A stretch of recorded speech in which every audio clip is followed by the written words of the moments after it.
In this segment, we'll talk about the second major component of the clinical IT infrastructure, and this is the medical imaging setup.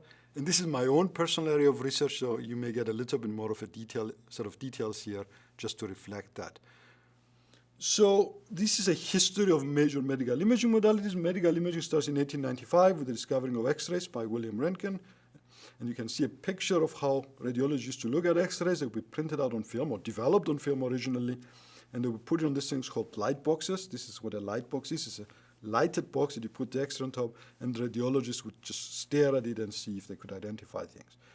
In about the 1950s, we have the development of nuclear medicine, technologies like SPECT and PET. Here, we inject trace radiation into the body, and we see its distribution, and that can be diagnostic for diseases. For example, we use radioactive glucose to measure metabolic activity in cancer. High activity areas, which tumors often are, will have high radiation accumulate there, and you can see them as hotspots in the image. Yeah, I'm sure you're all familiar with ultrasound. This comes around the 70s, and this uses low-energy sound waves. This is cheap, portable. It can be used at the bedside. In the 70s also, we have the development of X-ray computed tomography, X-ray CT. These are the first true 3D images. In X-ray CT, what happens is that if this is a patient, we acquire multiple X-rays all the way around the patient, and we combine those electronically to create a full three-dimensional image. And this is where computers meet imaging for the first time. And then in the 1980s, we have the development of magnetic resonance imaging with the huge advances in able to measure soft tissue contrast, metabolic imaging, and all the things that MRI can do.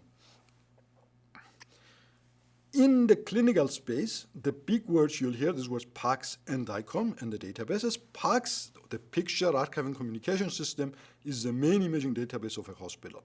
And in large hospital, this is petabytes of data. This is easily the biggest database a hospital has. The PACS has revolutionized clinical radiology, and it permits remote viewing and readings. Instead of staring at the light box, now people do it on their computers. We'll see a picture in a minute, and we'll have a demo from Dr. Abe in the next segment.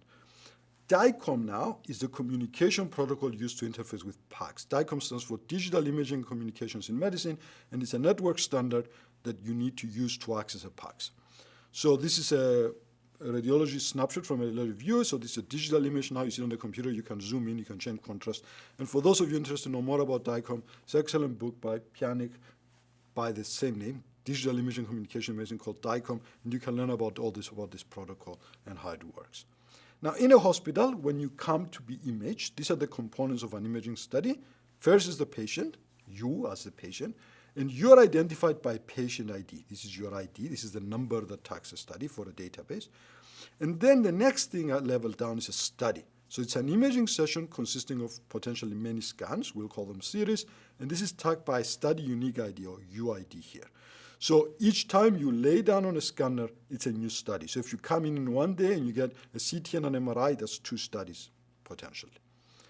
Each study consists of a number of series. So this is what a series of images are. Images of the head starting here, which is sort of the mouth, and working all the way to the top of the head here. So this is a series of images.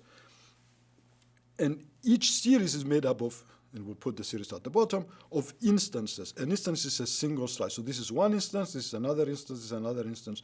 The instances make up series, the series make up studies, and of course all the studies are tagged to a patient. So the reason we have multiple series is that often in an imaging session, we want to measure different things. We want to measure, for example, in MRI, we may have pre-contrast images, and we inject contrast, and we have a different set of images acquired after contrast. Those are 2 different series in a single study. And so a complex medical imaging exam may consist of a number of series, either we're in different parts or in different rotations or with different levels of contrast, because we're interested in extracting different information. So for example, people who go in for prostate cancer evaluation will typically get 3 images, one anatomical image, one is a diffusion set of images, and another is a post-contrast image. And all those 3 together can be used to evaluate a patient's likelihood of having prostate cancer. Now, image data, when we think about images, at least in the crudest form, images are just collection numbers. They're called pixels if they're in 2D, or voxels if they're 3D. So each of these little squares you see on the right is a pixel. It's a picture element. And the intensity data, these colors that we see, are representations of numbers, in fact. And so if we zoom in on a piece of the image, this dark patch could be the number 0. Typically, images are shown dark to light. Small numbers are dark, large numbers are bright. That could be another 0. This could be 100. This could be 200. So as far as a computer is concerned, these images are just simply a collection of numbers. If they are in 3D, we have matrices of the form ijk, where ijk are the axes in the image. So I goes 0, 1, 2, 3 along one direction, j in the other, and k in the third dimension. Although often they are stored in one arrays, one slice, and then one row at a time. This was called raster scan. This comes from the old television, so we'll store them in this order effectively. And this is how old television sets used to scan through to show you images on the screen. And so there's this mapping function. The three-dimensional matrix ijk is mapped into a data array using this type of equation. So this is the typical raster scan. So up to this point, these images are no different than images you get from a camera or any other kind of images. But medical images are not just arrays of intensities.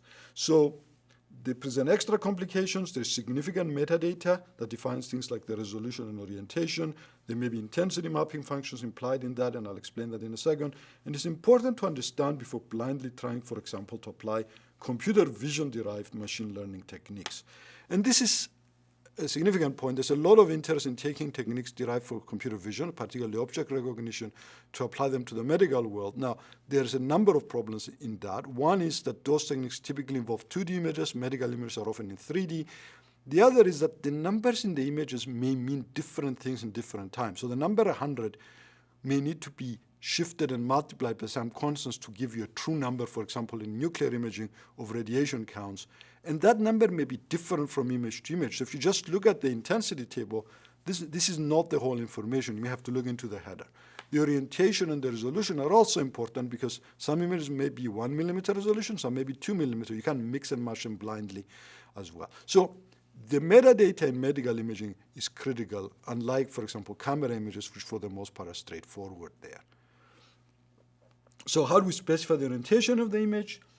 Typically, we have three axes. We have an axis that goes bottom to top, one goes front to back, one goes left to right. And this is the formal terminology you'll hear. You'll hear words like superior, that means top, and inferior, this means the bottom.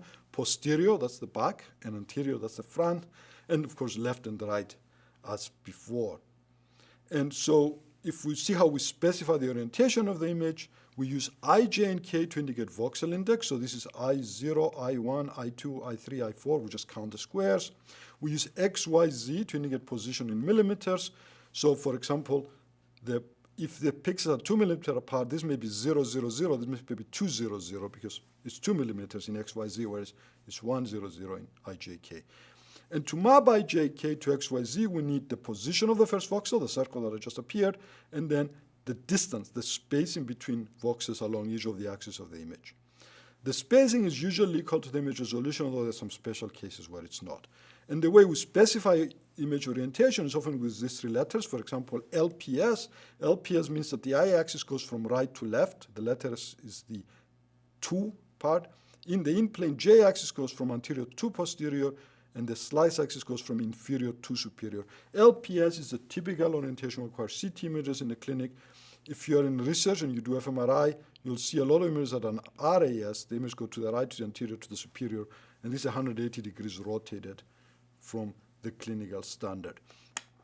So understanding this orientation and this metadata and what all this means is important if you're going to analyze images. So in the next segment, we're going to take a break from the technical aspects of this work, and Dr. Aboyan will come in and she will give us a presentation of both the electronic health records database and the PACS and show us how they analyze images and what they do in clinical radiology practice.